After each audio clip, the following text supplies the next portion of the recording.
Three, two, one.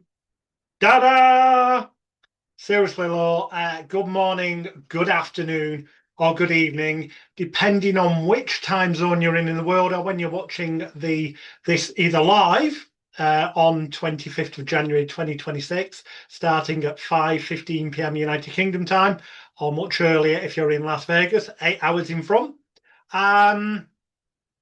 Or if you're watching this on a replay, of course. My name by birth, Alex William Smith, better known to a lot of people as Jonathan Royle, the British bad boy of hypnosis, of magicalguru.com. That's magicalguru.com.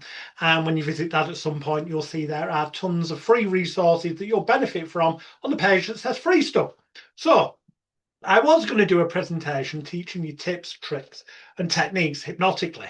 And then, because I thought maybe, just possibly, my functional neurological disorder might play up, which fingers crossed it's not doing today, I recorded a presentation, and that presentation I put on my Celebrity Hypnotist YouTube channel.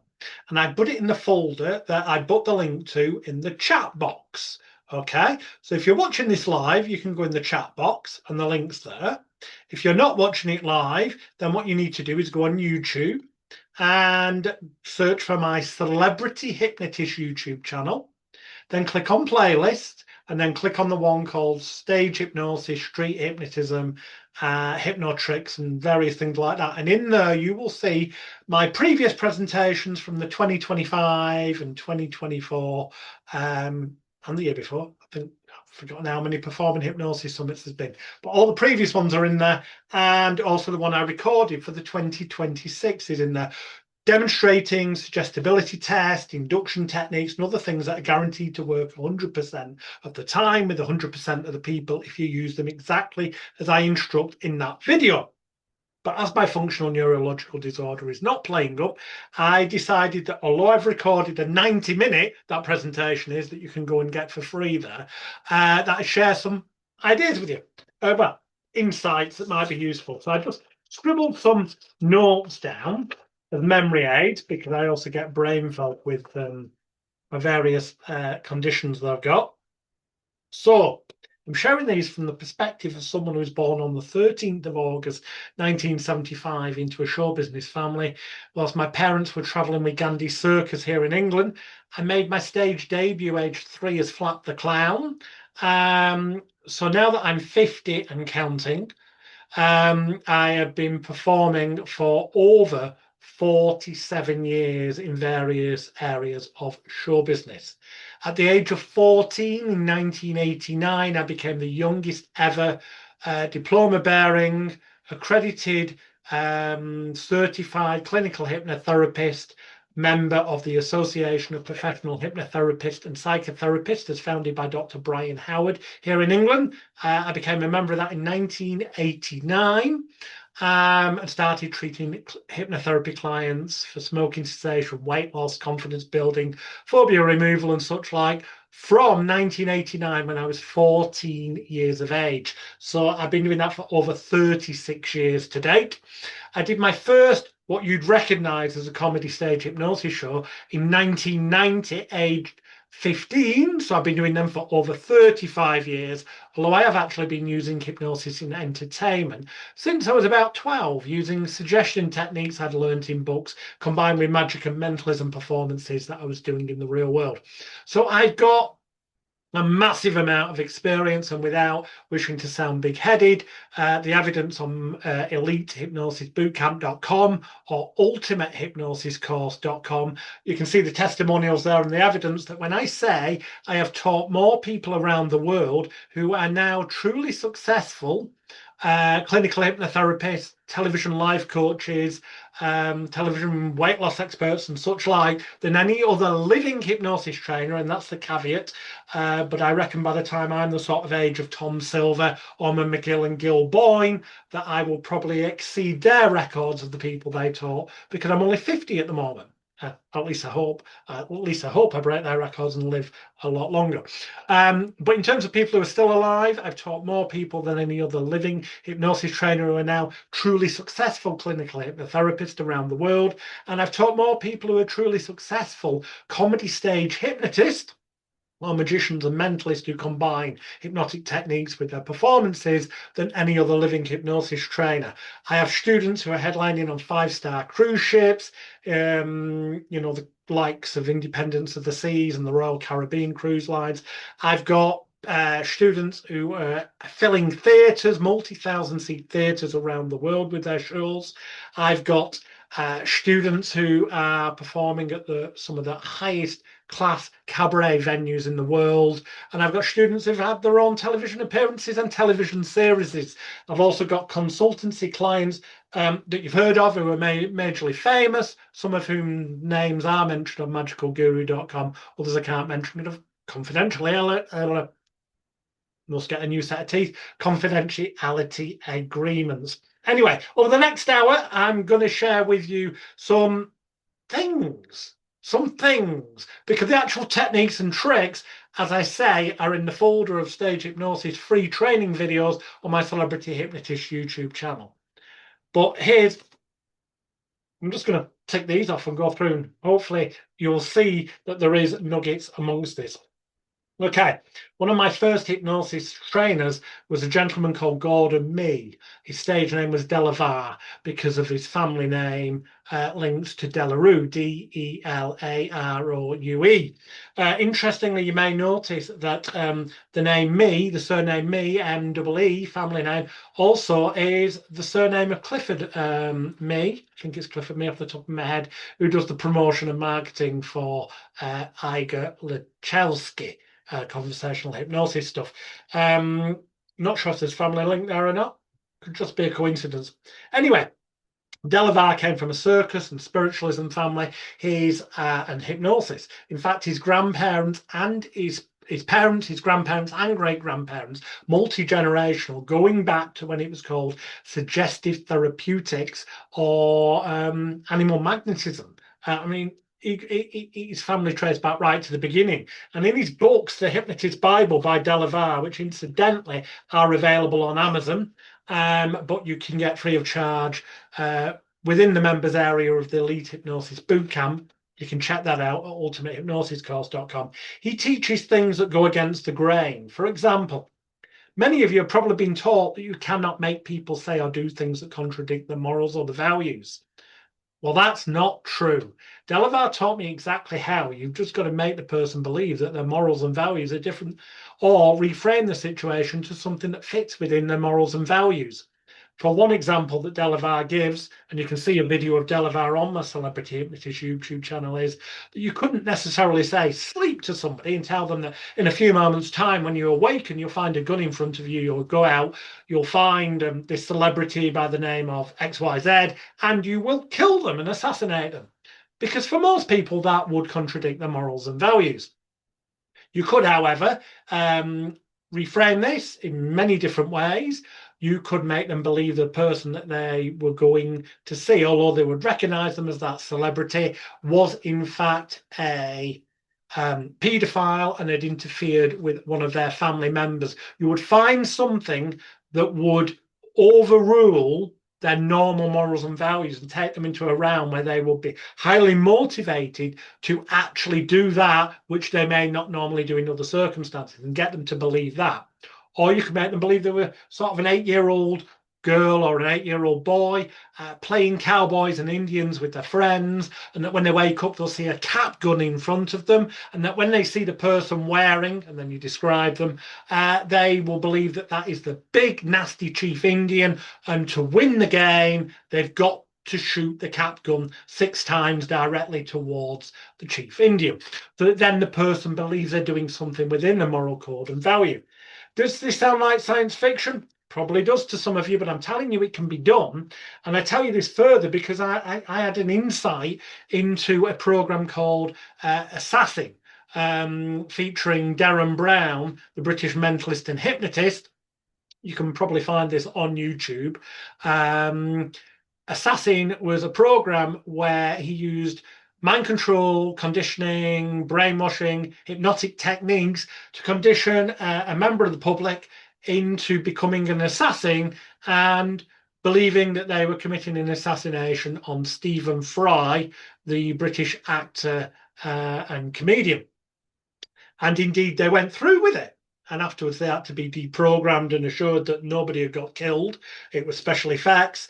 But for a moment, they believed they'd committed an assassination. And they did this without any conscious knowledge at the time, thanks to hypnotic mind control. Was this just set up for the television? Well, you know what? It could have been. But I can tell you this much, it didn't need to be. And what they did genuinely will work. Now, if you don't want to take my word for that entirely, go and seek it out and watch it. And you'll see amongst some of the conditioning was a bucket of ice thing, hand in ice and then sitting in an ice bath and having to get out of it really quick because it's too cold and then being able to stay in it for longer. This was based ultimately on my bucket of ice test in my book Hypnotricks, Hypnotic Stunts for Magicians and Mentalists, which is on Amazon. And actually spoke about this with the late and great Tom Silver on one of my Hypnosis Week podcast episodes, which again, there is a playlist on my Celebrity Hypnotist YouTube channel called Hypnosis Week. And if you go into that, you'll see the interview where I'm discussing with Tom Silver all things hypnotic and the fact that the Discovery Channel in America modeled, as they say in NLP, or as we'd say if we're being more honest, copied the idea of Darren Brown's Assassin Show, and they hired Tom Silver to front it in America. And one of the things they did was the ice bath. And the whole workings of that, the trickery of it, there's physiological and psychological trickery, not just hypnosis, is explained in my Hypnotricks, Hypnotic Stunts for Magicians and Mentalists book, available on Amazon. And I discussed that with Tom Silver in the Hypnosis Week episode that you can see on my Celebrity Hypnotist YouTube channel. So yes, it definitely can be done. And I discussed at length with Tom Silver how it can be done. So the key thing I want from that bullet point to make you aware is that you can make people say things and do things that totally contradict their morals and their values.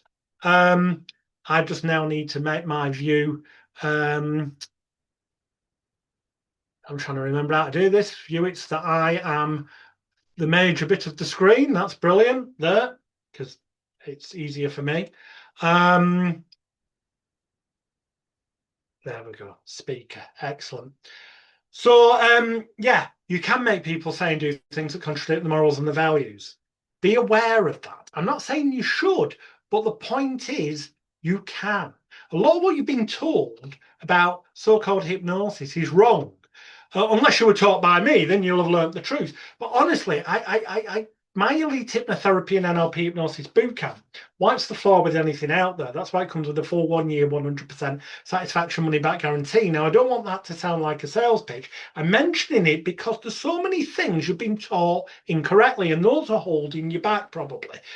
Because when you talk properly, you'll have complete confidence in the fact that you can hypnotize or appear to hypnotize in a manner where the person who appears to be hypnotized believes they have been hypnotized, whether they have been or not, and everybody watching believes they've been hypnotized anytime, any place, anywhere.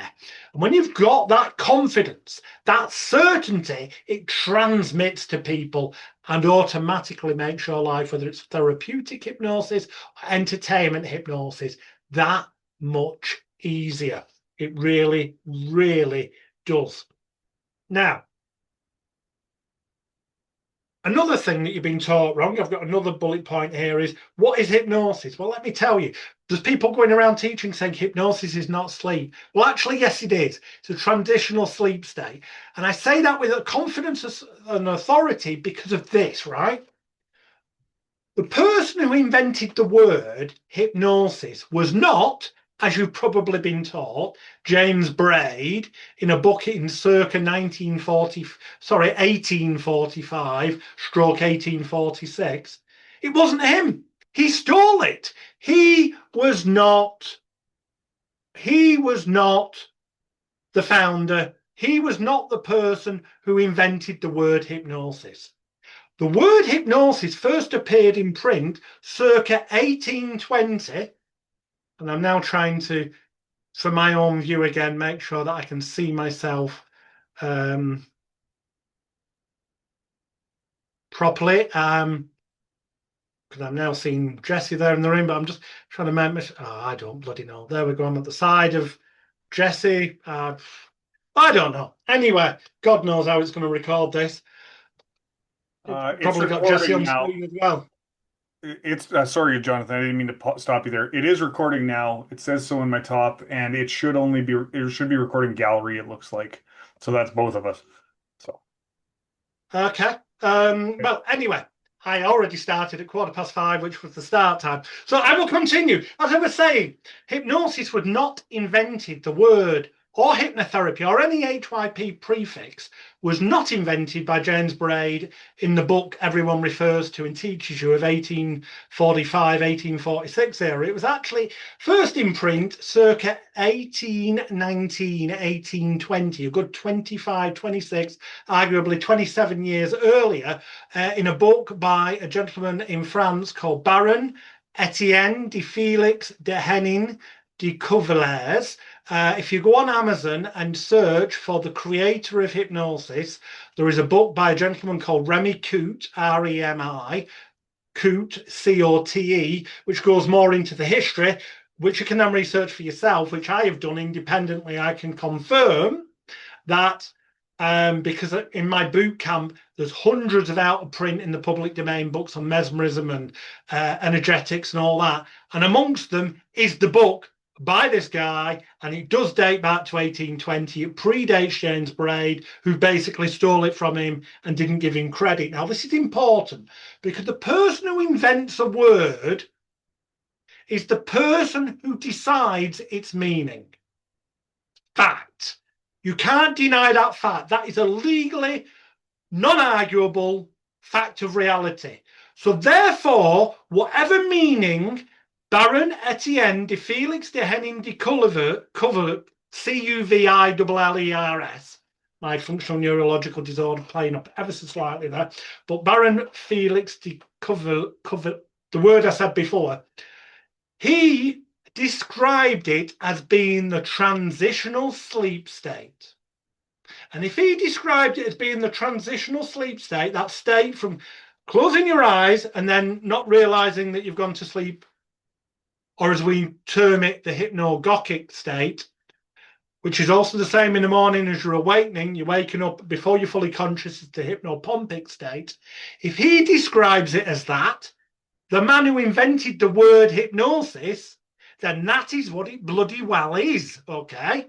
So anyone who tells you hypnosis is not sleep connected doesn't know what they're bloody talking about, and it probably falls into the category of people who are still going out there teaching people that James Braid invented the word hypnosis, which is documented fact, not the case. And if they're teaching you that incorrectly, how can you trust the other bullshit they're teaching you, right? Seriously, they will also probably be telling you can't make people say or do things that contradict their morals or their values. You chuffing well can. As I said, check out my interview with the late and great Tom Silver in the Hypnosis Week playlist on my Celebrity Hypnotist YouTube channel. We go into great depth about his Discovery Channel program, Brainwash to Kill, and the version that was copied off by the Discovery Channel, Derren Brown's Assassin in England, that used elements of the stuff that's in my book, Hypnotricks, Hypnotic Stunts for Magicians and Mentalists. So it does sound science fiction, some of it, but the fact is, the evidence, I have been employed to get people to reveal their confidential computer passwords, to reveal their PIN numbers so I could draw money out of their bank. This was done under test conditions. The videos of them are on my magicalguru.com website.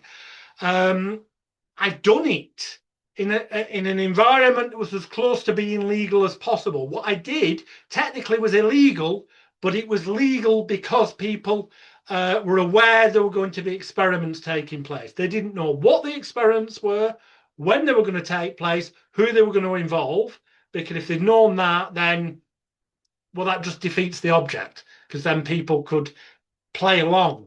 They don't know what's happening, when it's going to happen. That's a different matter. So I'm telling you from first-hand experience that's backed up by the late and great Tom Silver and a whole bunch of other people I'm going to share with you in a minute, you can make people do things that contradict their morals and values. Hypnosis is a sleep state, which is why I also say this. Stage hypnosis is not hypnosis. Hypnotherapy is not hypnosis. Well, to be fair, hypnotherapy done right is hypnosis in the manner that Felix de Henning de Coverlairs meant the transitional sleep state, which is on the brainwave levels, which again, Tom Silver was big into. You've got beta, alpha, theta, delta. Beta is like beta testing, it's your consciousness, as we are now. Alpha, the way I remember it, is A for air, as in airhead, head in the clouds, daydreaming. It's crossover. Theta, which also has the letter T for trance, is the which can be for trance and also for transitional, is the transitional sleep state. Is trance, is arguably what Baron Etienne de Felix de Henning Coverlairs meant hypnosis to be. And delta, letter D for dreaming, is actually really asleep. So hypnosis, therapeutically, the best state for them is trance. Theta, transitional sleep state, as Baron Felix mentioned. For stage hypnosis, though, people in that state will be, frankly, too lethargic to be active and doing the shit. Stage hypnosis is not hypnosis. The only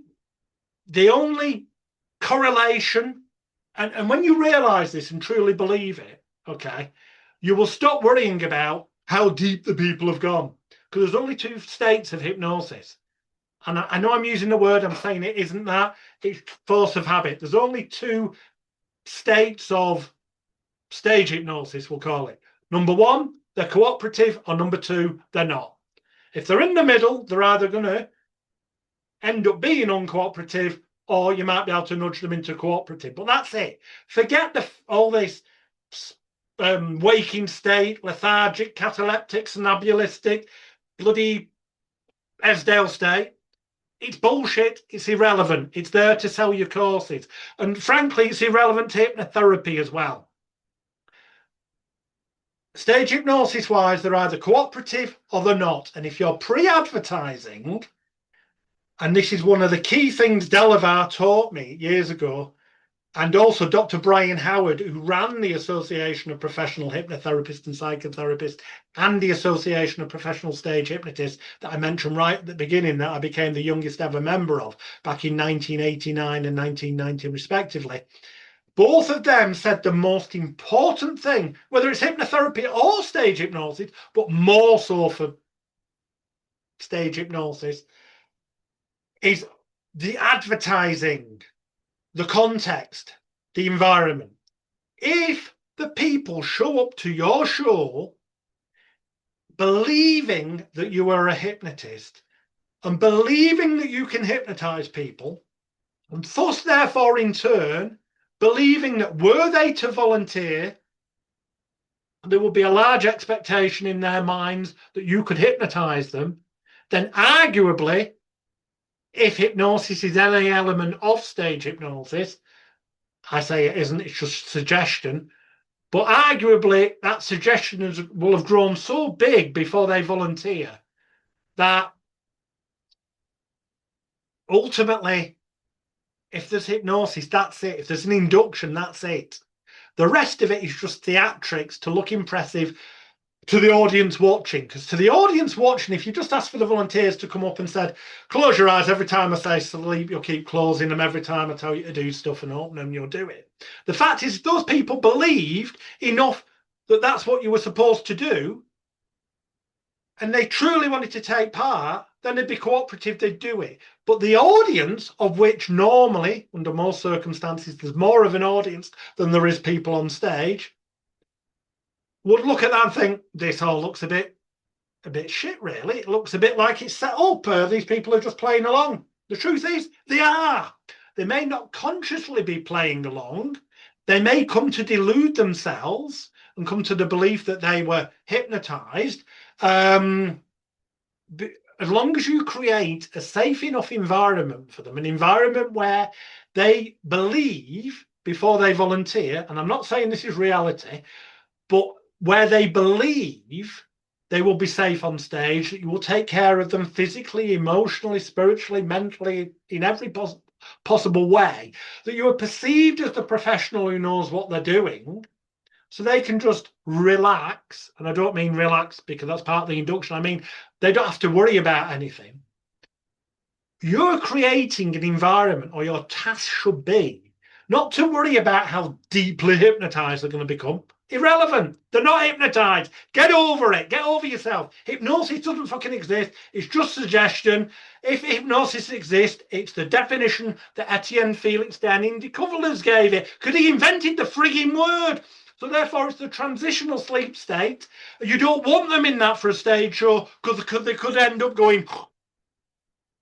And it doesn't matter for therapy if they do go into normal, because there's evidence that says this is untrue, but you know what? There's also evidence that says assisted sleep learning works, so that they'd still pick up on it. But it wouldn't matter anyway. If they had a good kip and then you had to wake them up in a therapy session, if at the end of it they believed they were being woken from a trance, which they would because of the context environment that they're in, that belief of, oh, I must have been zonked out like a zombie, would actually heighten the placebo effect and make it work better, because rather than wasting time, I know I'm going off from stage hypnosis to therapy a second, but it's relevant and, you know, we will link them together.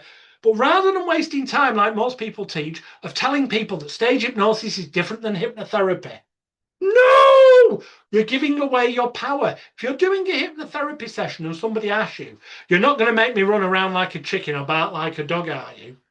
Don't waste time saying, no, it's not like that. These things are completely different. Because when you do, you're making that person feel a bit daft inwardly because they were wrong. You can't do that, apparently, you're then saying.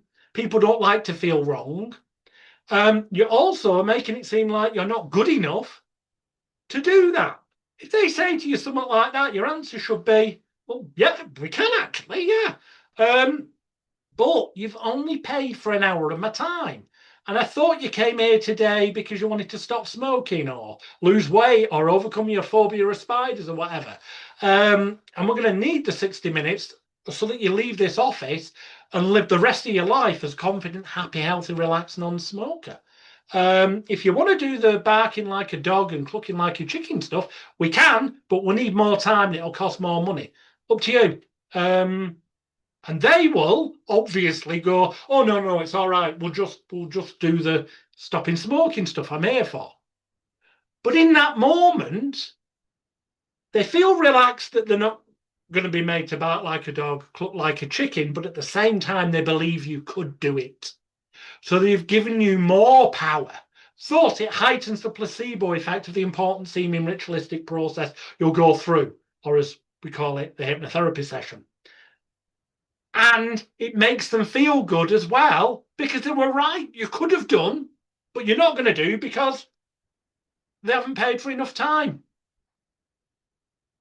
Look at things differently. The way most people teach this stuff is just plainly causing you more problems. Back to stage hypnosis. Stop worrying if they're under or not. Who gives a shit, right? Don't take my word for it. Alex Leroy, former stage name as I was in the 90s, now known as Jonathan Royle. By birth, Alex Smith. I mention this because if you go Google searching to find out about me, you'll see that what I said at the top of the show about having been in this industry more than the majority of people who are still in it. I've seen so many people fall by the wayside and sadly die because in recent years people have been in it as long as me have left us. The late and great Tom Silver, Ormond McGill a number of years ago, Gil Boyne, greats that you'll have heard of from stage hypnosis and probably from hypnotherapy as well. Here's the thing, and I'm not showing this stuff to brag, because as I said at the beginning, I wasn't sure if I was going to have a good or bad day functional neurological disorder wise and other issues I've got. So I recorded a full 90-minute presentation with physical techniques and tricks you can use. And that's on my Celebrity Hypnotist YouTube channel, where I say at the beginning where you can find it. You can watch that at a later time. So I thought today what I'd do is just share bits that come out, and when you piece them together, you'll see there's actually more gold than it at first sight seems. But don't take my word for it. Let's go through some of those people. Ormond McGill. Ormond McGill, when I met him at a Supreme Magic Company magic convention in England in the 80s, I was doing magic then as Alex Leroy, but I was interested in hypnosis because I started doing psychic fairs and this kind of stuff. And I asked him directly, what's the best way of learning stage hypnosis? And he categorically told me, he said, hypnosis doesn't exist. They just get their 15 minutes of fame. You're creating an environment where the person feels safe and they've got a perfect excuse. This is what Ormond McGill taught me, and I'll give you the proof to this in a minute. But honestly, he taught me this. He said, after a hypnosis show, what will happen is this. Some of the people you'll lose, maybe, right? Fine. That means they weren't cooperative. Forget the word hypnosis. They're not cooperative. They weren't really up for it. Then you need to work on your pre-advertising more and your pre-talk. And your pre-talk's not about getting them in the right frame of mind so that they become easier to put into hypnosis, because we don't want them in hypnosis, because that's a transitional sleep state, as I've already covered. We want them to be responsive enough, but look as though they're in a zombie state to the audience. We want them, when we say sleep, to close their eyes, let their heavy head fall forward onto the chest, and instantly we enter this relaxed slump state, so it's sleep. That's what we want them to do, but we need to cue them and teach them how to do this and when to do this in front of the audience in a manner where the audience don't perceive it as us teaching them what to do. They perceive it as being necessary for the so-called hypnosis. That's what's really going on. That's what's really going on. So arguably in a hypnosis show, the people who are hypnotized is not the 12 people on stage. It's the 500, the 1,000 or the 2,000 people in the audience who think these people on stage are in some special state of mind when they're not. They're just doing what you tell them to do when you tell them to do it. If you look at a hypnosis show, you always tell them what to do. In a few moments' time, when I awaken you all on the stage and you hear this piece of music, a bit of the music is played so they know what to react to. When you hear that piece of music, that very moment, that very second, that very instant, you will become the world's greatest musical conductors or the greatest ballet dancers or whatever. You've told them what to do, when to do it. For example, in a few moments' time, when you hear this piece of music, could be Mick Jagger, I can't get no satisfaction. You will instantly become the living reincarnation of Mick Jagger. You will have the bendy knees. You will have the sticky out backside. You will have the hand claps and the pouncing lips. You've told them exactly in just a few words what to do. When they stand up, when they hear that music, and they stand up, bend their knees, clap their hands and go with the lips and with a sticky out bum, it looks funny. It looks like a comedy impression of Mick Jagger. The shorter, sweeter, and to the point, the least number of words you can use, the better. But paint a picture with your words so that the allegedly hypnotized people on stage who are getting their 15 minutes of fame know what to do, when to do it, and to a degree how to do it, but you leave them enough freedom of expression to interpret it how they want, because that's often where you get your funniest responses. But effectively, you're telling, another example. In a few moments' time, when you hear this piece of music, it could be Madonna Like a Virgin. You'll notice that on your lap is your radio microphone. You'll pick it up, you'll stand up, and you'll do the most provocative dance, and you'll prove to every man in this audience tonight you are 100% woman. Nod your head if you understand. And you're looking for people to nod their head.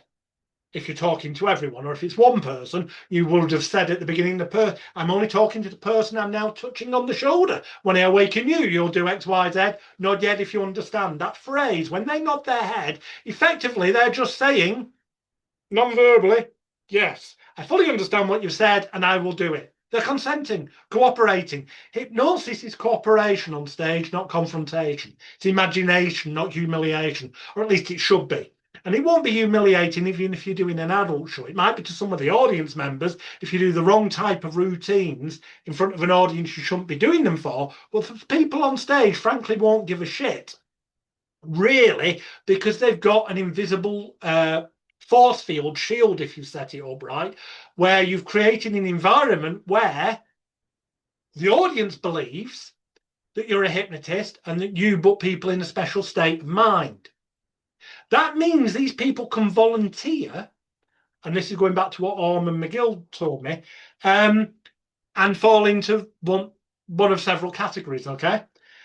They either come up because they're big-headed and they want to prove you can't hypnotise me, albeit that in your pre-talk that should have been covered, because I always say it's pointless coming up here if you're going to go, you're not going to hypnotise me, because the truth is, whilst I could hypnotise anyone who comes up on stage, I never say that that's not possible now. I used to say, it's true, if you got the state of mind I can't hypnotise you, then I can't, simple as that. But after years, I realised, actually, no, that's a bit like saying no to the chicken and dog thing, but in a stage context. So instead, what I say is, now, if you come up here with the idea that you're not going to be hypnotised and I can't hypnotise you, then it would make it massively more difficult for me. And given the short space of time we have available here tonight, I just don't have 20 minutes, half an hour, or an hour to hypnotise you. I could, but it'd be boring for all these people here. And that's not what we want. So I will send you back if you come up here with that idea. You'll just be wasting my time, your time, and everybody else's time. So if you get any idiots like that and you send them back, you don't look bad. The audience think they're a dickhead. And you're still in the position of power. So then the people who are left, they feel safe because you go through an important seeming ritualistic process, okay, or as we call it, an induction. And to be fair, my favourite, because it's the safest, gentlest induction, and it can be done whether they're stood up, you just tell them, your legs will remain stiff and rigid at all times, or sat down, is what's called the seesaw induction, which is effectively the light and heavy hands, book and balloon test, as some would call it. I explained this on the video that I've given you details to earlier, but one key thing I will say is that some people teach this wrong, but from experience, I've always found it easier to remember that the left hand, the letter L, is where the leather-bound library books go, because that's the letter L, and that the suggestions are all that the books are making the left-hand letter L go lower letter L, and the palm is upwards so the books can go on them. Whereas the right arm, letter R, tied to the middle ring finger, letter R, are the red helium balloons, letter R, that are going to rise into the air, letter R, and the palm is downwards, because it's like if you're holding a bunch of balloons and then they started pulling up in the air, you might turn your hand like that to try and pull them down. So that's the memory aid. The main reason for this is because by having the left hand palm upwards, which is opposite to this, if you hold your hands out in front of you like that, basically over a period of time, because of the way the tendons are in this arm, they will tire, whereas they won't here because the arm's the other way, which means over a period of time, this arm will naturally lower. It doesn't matter whether they respond to suggestion and this one goes up or not. As long as this one goes down, then if you should ask them to open their eyes and look, there will be a gap. And if there is a gap, that proves to them that you say things, give them hypnotic commands, hypnotic suggestions, call them what you will.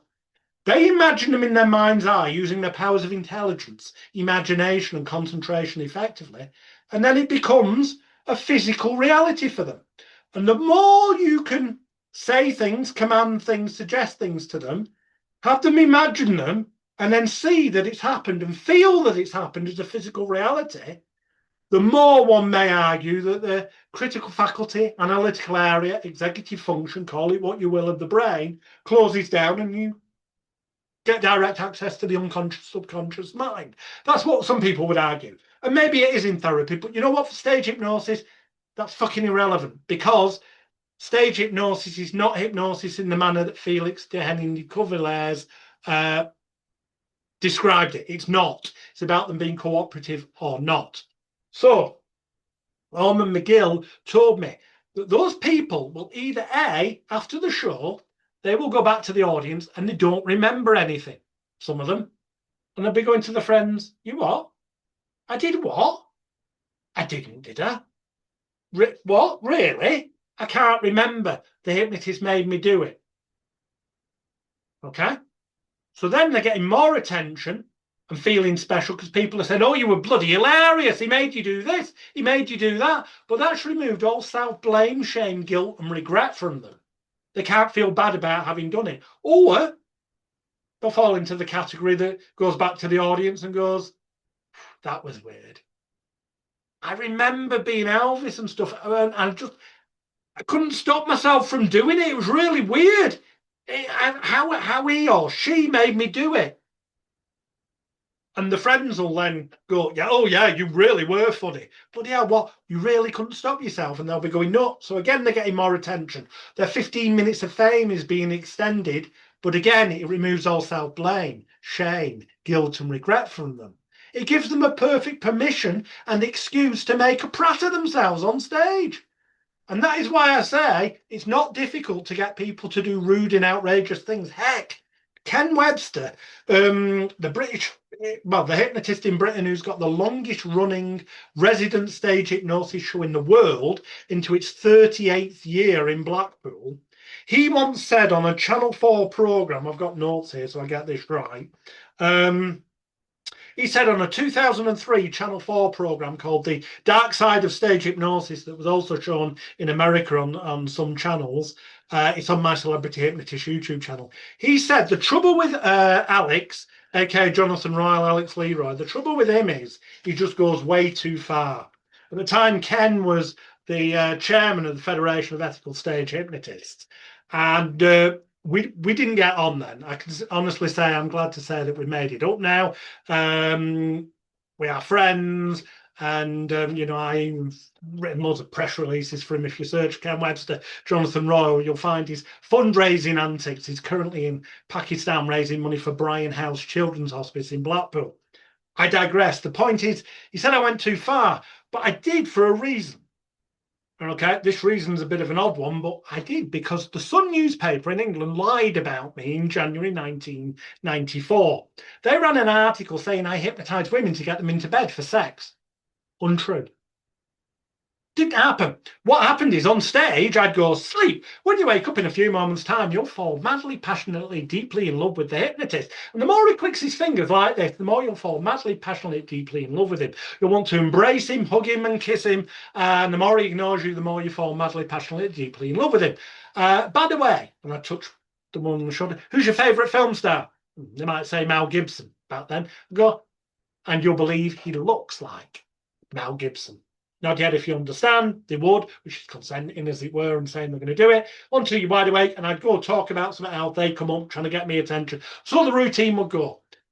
Seeing it live, the way it was written up gave the impression that I hypnotized women to make them believe I was their favourite film star to get them into bed for sex. Untrue, defamatory. Unfortunately, in 1994, I did not have access to 30, 40,000 pounds or more spare to pay up front to take on one of the most powerful media moguls in the world, Rupert Murdoch, to get an apology and a retraction printed. I didn't. And this caused all manner of TV debate shows, and it happened around the same time as a lady called Sharon Taban died several hours after participating in a stage hypnosis show at the end of 1993, but that didn't hit the media until early 1994, just after this bloody Sun newspaper article where they lied about me. So I was held up as the person to hate by the UK hypnosis industry because it happened at the same time as this bad publicity of someone dying after a hypnosis show where her mother, Sharon Sharon Taban's mother, Margaret Harper, that's it, started CASH, the campaign against stage hypnotist, and lobbied Parliament to get stage hypnosis banned completely. And let me tell you, it was close to happening. And I was one of the people who appeared on all the TV shows, and you can see some of those clips if you go on magicalguru.com on my stage TV shows page, or you go on Celebrity Hypnotist YouTube channel and click on Hypnosis TV shows. You'll see the shows from '94 where I'm defending stage hypnosis and fighting for it to be saved. It sounds egotistical and arrogant, but as much as I was held up as being the cause of bad publicity, which was outside my control, it was due to media lies. It was bad timing because the hypnotist was called Andrew Vincent, who hypnotized Sharon Taban, woke her up at the end of the show saying 10,000 volts of electricity had gone up her backside, and several hours later she died. Now, the inquest found there was no connection to hypnosis, but nonetheless, it very nearly got hypnosis banned, and I had to fight along with a few others. Otherwise, if it had got banned, I can assure you, other countries tend to follow suit what happens in England. Just check out those videos, you'll see what I mean. The point being, I either ended up with no career like the other majority of stage hypnotists at the time. Loads of them went out of business because of what was going on. I managed to remain in business because of one key thing. I was born on the circus. And one of the things I learned growing up was you have to turn every negative to as positive as it can be. So I couldn't sue Murdoch at the time. So what I did is I became the British bad boy of hypnosis. I started doing adults only type shows and fully embracing this negative picture they painted of me. It was the only option. The irony of it is I still got booked for a lot of family shows, bizarrely. But the key is I stayed in business. Now, the end of that story, just to put it in perspective, why I'm telling you, is that was back in 1994 they published defamatory lies about me. In 1998, another publication of theirs, which was the biggest red paper in England, the News of the World, that went out of business after around circa 2011, after they used illegal phone hacking on a murdered schoolgirl, Millie Dowler. Google this and you'll see what an absolute shit show that all was. In 1998, I tried to expose the dishonesty of one of their journalists, the fake Sheikh Mazza Mahmood. Now, I'm not going to go into the story here because I haven't got time. What I'm going to say is this, and it's relevant to what I said before, is that back then I could not afford the top-class lawyers that I needed. And consequently, also because of his perjurous lies, as I can now prove, I got in prison for delivery of counterfeit coins. If you want to know more about that, just go to unsafeconvictions.wordpress.com. The point is, I'm again then branded as Mr. Bad Boy.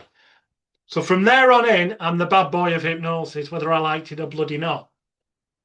Although that's kind of coming to an end quite rapidly, because on 30th of September 2022, because I'd been approached a few months earlier by some phone hacking victims, and their legal team said to me, do you know, the courts have disclosed a load of stuff to us, and amongst them, there's some receipts with your name on. I said, what do you mean?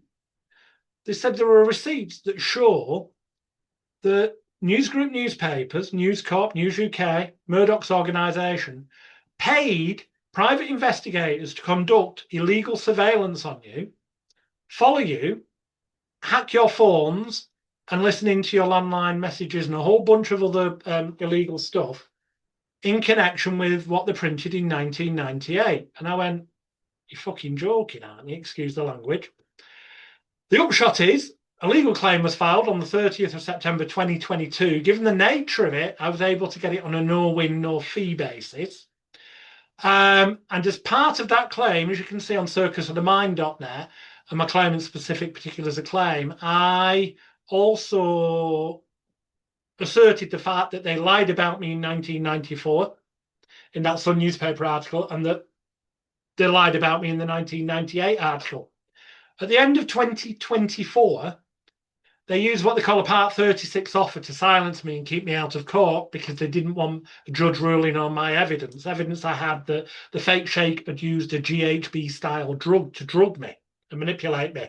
The fact that he'd edited tapes to make it look like I'd done or said things that I'd never done or said, and that he published outright fabricated lies with no truth in reality and lied to the police and Crown Prosecution Service, thus creating a malicious prosecution. It sounds like science fiction, but they paid me, I'm not allowed to say the amount, but I'm talking a shed load of money they paid me in damages. In early 2025, they issued me a private letter of apology for the unlawful actions of their journalist in the formulation of that story. All of this you can see on unsafeconvictions.wordpress.com. On the 3rd of February, I go back to the Criminal Cases Review Commission. You're thinking, what's this got to do with hypnosis? What it's got to do with it is this. Okay? The media lie to you practically every frigging day, as I cover in my documentary, Extreme Danger, Extreme Hypnosis. Again, it's on that YouTube channel. But they do, beyond what you may believe. It sounds like conspiracy theory nonsense bullshit I'm saying to you, but go and look. Everything I've said is backed up by court documents and evidence that proves, therefore, I was lied about. I didn't do the things that I've been purported to have done. Most certainly, I didn't hypnotize women against their will and effectively hypno-rape them. Didn't happen. It's a comedy routine on stage. That has now been proven. Unfortunately, I can't go back and wipe out several decades of TV shows around the world where I had to live up to the bad boy of hypnosis image to stay in the industry.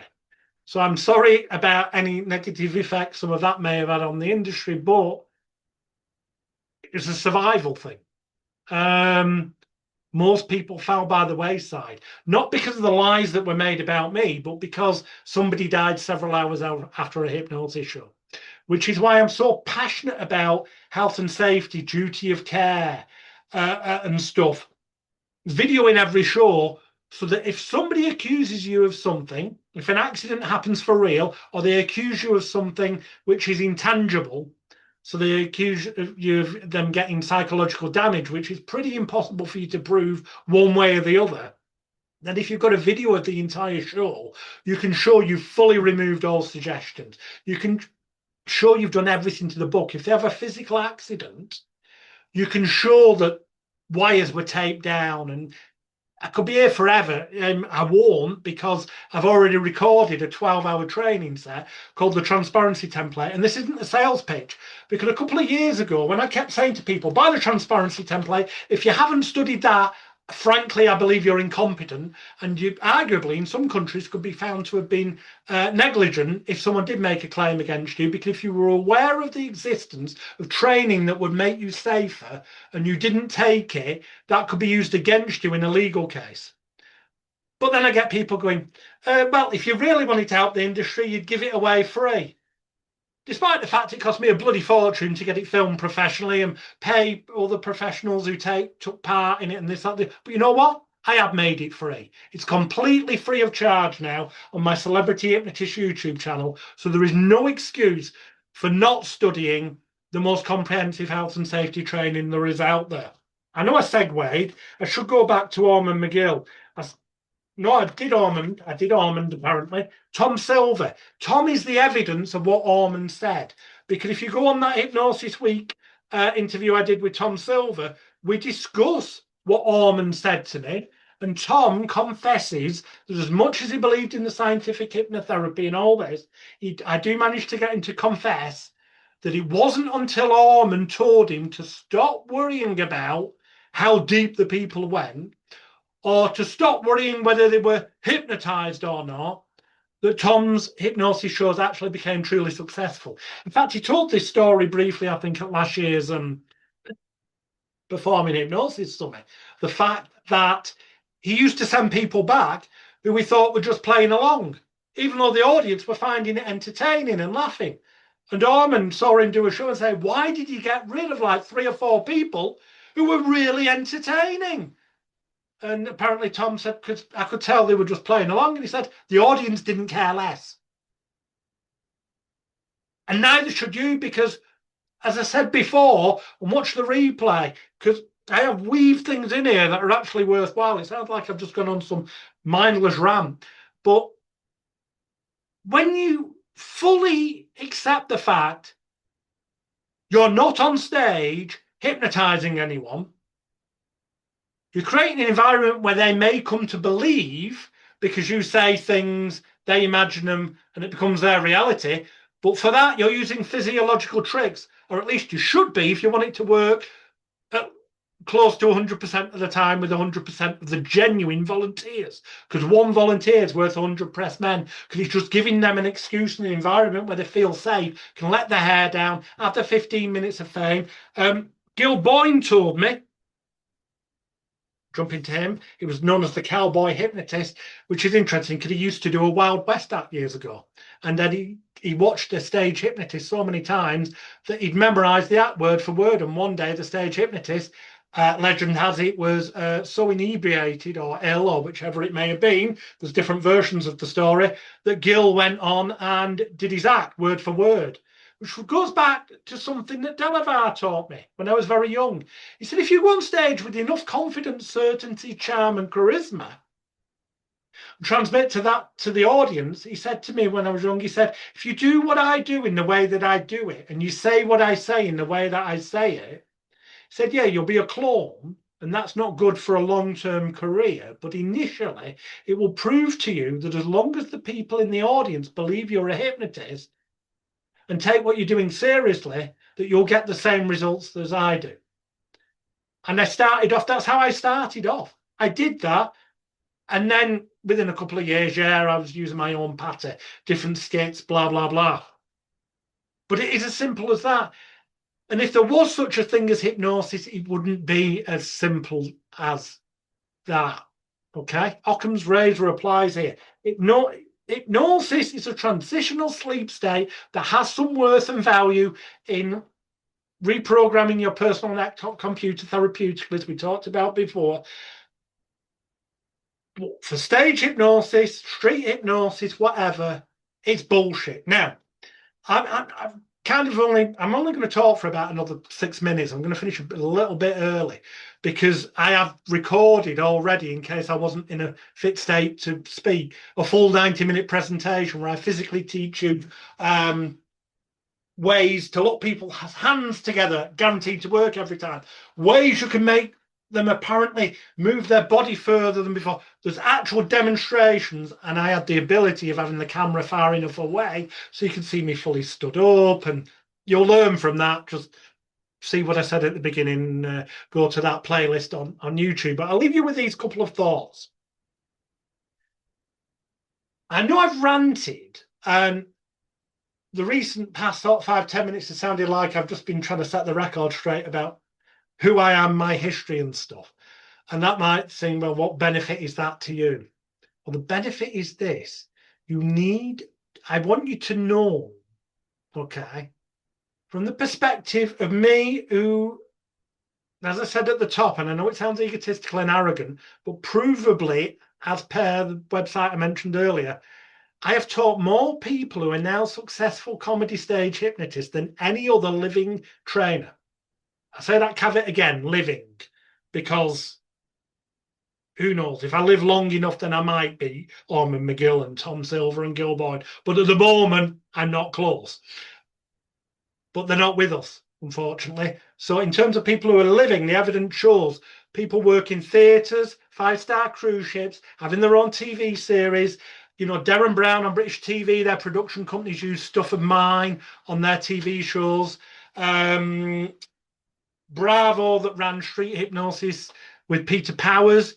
I wrote for Bravo a number of sketches that they ended up using. Originally, that show was going to be called Hypnotorious and feature me, and then the bloody production company involved changed their mind and went with Peter, which, to be honest, was probably the right decision at the time, given the negative lies that the media were publishing about me.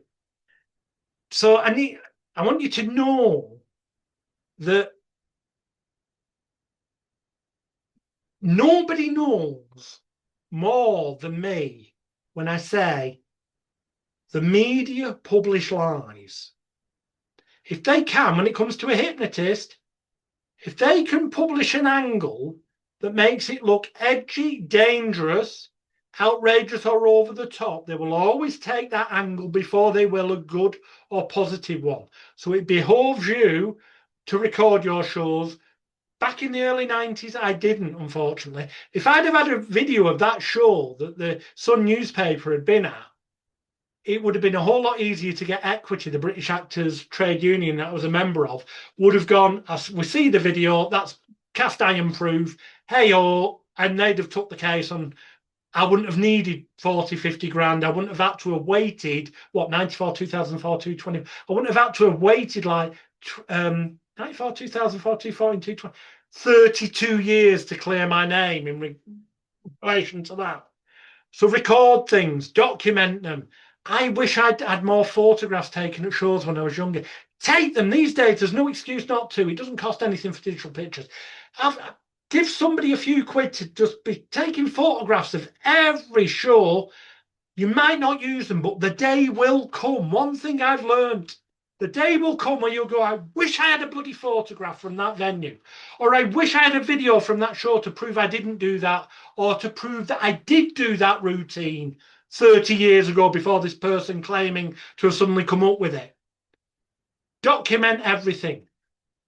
Reserve the right to remain paranoid. Do never trust a journalist, however much you know them, even if they're a member of your family. Nothing is ever off the record. I promise you that piece of advice, if you follow it alone, will help you more than many things will in this industry. And I'll leave you with this other final few thoughts. There was when I started out, when I did my first hypnosis show, proper one in 1990, age 15, although I'd been using a bit of hypnosis combined with magic and mentalism from about the age of 12 in 1987. Back then, it was the success was about 99% show, your performance, your talent, and 1% business. Talent was enough. It isn't anymore. I can tell you that out there are singers that wipe the floor with people that are selling millions of records.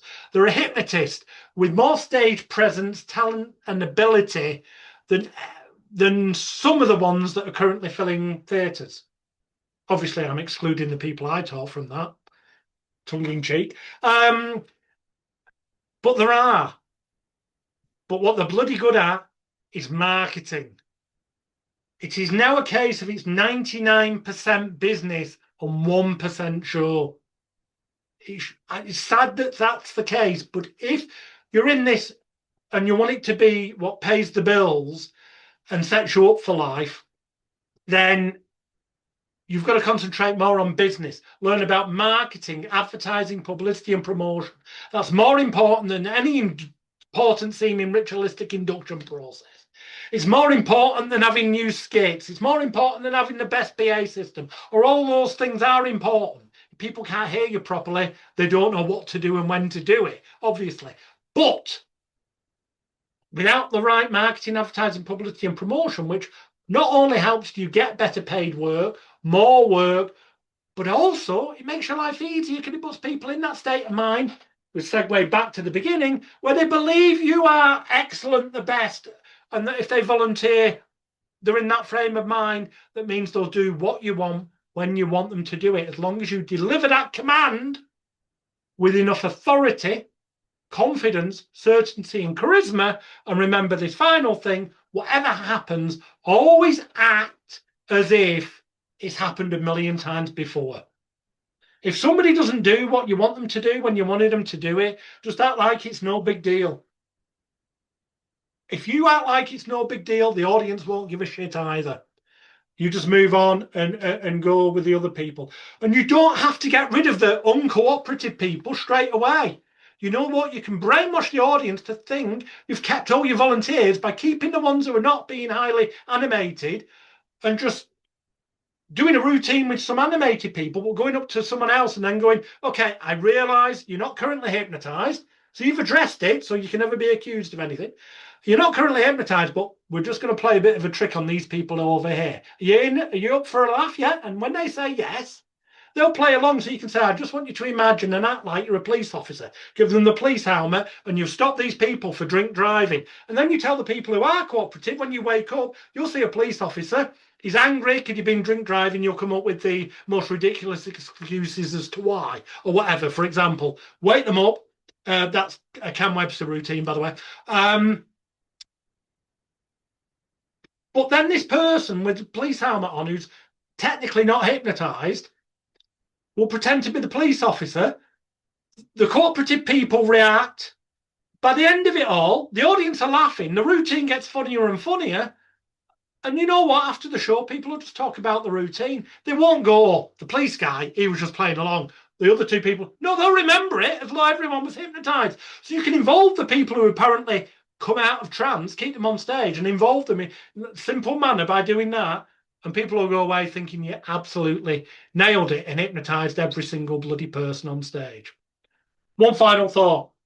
I read a book, Hypnotherapy by Dave Alman, the green book, or it has a blue cover now. You don't need to buy it because the best bit in it is emergency room technique, where the person comes in covered in burns and he runs up to them, and in the example he says, hi, what's your name? They say Sharon. Sharon, I know you're currently in a lot of discomfort. He says discomfort, not pain, so we're starting to disassociate. He says, but what if you were able to do the thing that you enjoy most in the world? What's your favourite pastime, the thing you enjoy doing most?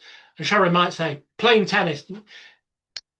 And he goes, close your eyes. Think of all those times in the past you've been playing tennis and you were winning. You felt on top of the world, fantastic. And notice as you absorb yourself into that and use your powers of intelligence, imagination, and concentration effectively, that as you make that picture bigger and brighter of playing tennis, enjoying it, and feeling fantastic, that discomfort just melts away more and more.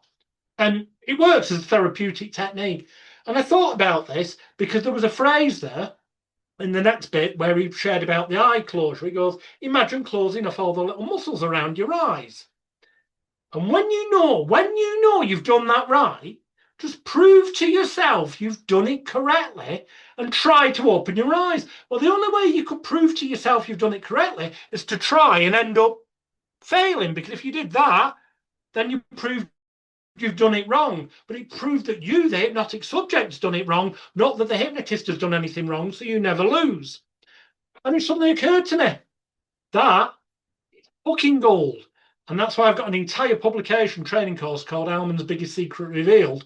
But in a nutshell, it's this. You can go up to a stranger on the street, and I've done it for TV shows without any pre-talk. Well, pre-talk being as much as, there's a TV camera here, we're filming for TV. My name's Jonathan Royle. I'm a professional hypnotist. Have you ever been hypnotized before by a professional hypnotist like myself? They can answer in one of two ways. If they say yes, they're saying that I'm as good as the person who hypnotized them before.